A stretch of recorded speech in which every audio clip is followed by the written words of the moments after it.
Bonjour à tous, c'est Gilles Mansio. Je voulais passer un coup de vent, vous saluer. Un coup de vent parce qu'on a beaucoup de vent aujourd'hui, là, je sais pas si... et puis on a de la pluie.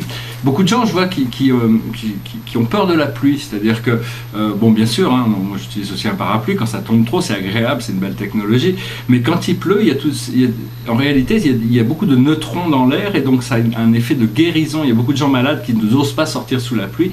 Alors que la pluie aurait le pouvoir d'apporter énormément de bien-être si on pouvait utiliser ses forces naturelles comme pouvoir de guérison. Enfin, ça va venir, on est en train de prendre conscience de plein de choses. Je voulais juste venir vous saluer et annoncer quand même, bon, pour ceux qui ne sont pas au courant, que cette semaine est vraiment une semaine exceptionnelle d'un point de vue astrologique. Plus particulièrement demain, le 24, mais toute la semaine, il y a vraiment des possibilités de choses miraculeuses, des choses inattendues qui se passent parce que le Soleil et Jupiter se rencontrent, une fois par an ils se rencontrent, et là, cette année, ils se rencontrent en Scorpion, donc c'est quelque chose de très profond. Donc voilà, c'est quelque chose qu'il faut anticiper, des choses positives, inattendues, et arriver à être le plus préparé possible pour les choses, même si elles sont inattendues. C'est des choses que, si elles viennent à nous, c'est qu'on les a créées quelque part, inconsciemment, et donc il faut se préparer pour ce tournant. Voilà. Alors je vais tirer quelques cartes, juste pour la journée. La carte de la situation, c'est Isis. C'est les Dakini, c'est Isis ici, c'est la prêtresse, c'est ce qui se trouve au-delà de...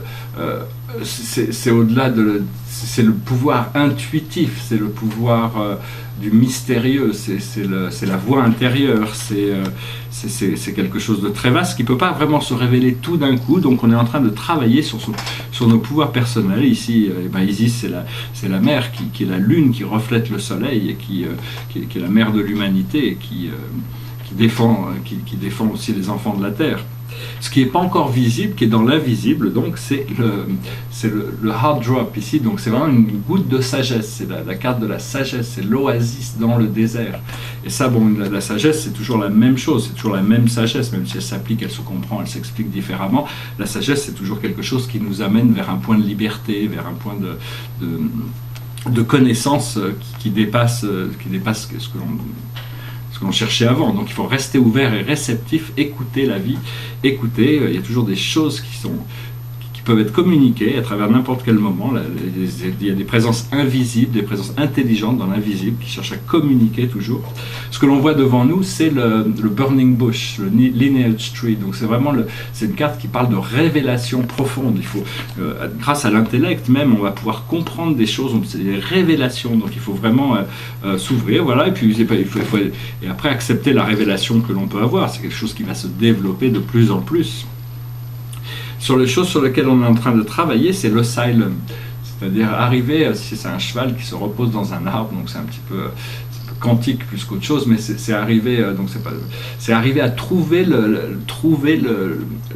l'asylum, cet endroit à l'intérieur de nous où on peut être totale relaxation, être complètement à l'intérieur de nous-mêmes, être tout le temps sans avoir besoin d'en sortir, sans avoir besoin d'avoir de pulsions qui nous font sortir ou qui nous dérangent, positives ou négatives, disons. Mais bon, éventuellement, ce qu'on va aboutir, c'est au fruit élixir, c'est l'essence. Donc c'est vraiment, une fois qu'on aura atteint ce niveau de paix intérieure, de pouvoir intérieur, de calme intérieur, on va vouloir goûter à toutes les meilleures choses de la vie. C'est vraiment l'essence. Il faut utiliser de la discrimination aussi, parce que au niveau du plaisir, il y a toutes sortes de plaisirs, mais il faut discriminer ceux qui nous font du bien, ceux qui ne nous en font pas, ceux qui nous élèvent, ceux qui ne nous élèvent pas. Enfin, mais enfin, c'est le désir, le pouvoir, disons, de pouvoir goûter aux choses de la vie et d'en profiter au maximum. Donc c'est vraiment une semaine où toutes sortes de choses vont pouvoir se réaliser. J'espère que vous en profiterez au maximum. Je voulais juste le passer rapidement. Je reviendrai à vous prochainement. Si vous avez des questions ou des commentaires, je vous en prie, je vous remercie de les laisser dans la boîte de commentaires. Et puis, plein de nouvelles choses vont arriver. Je ferai des annonces au fur et à mesure. Là, il y a plein de choses qui se préparent. Puis il y a peut-être des choses encore qui sont au-delà de mon habilité à pouvoir annoncer, mais enfin bon, chaque chose en son temps. Donc voilà, je vous souhaite une excellente journée, je vous remercie, je vous dis à très bientôt. Namasté.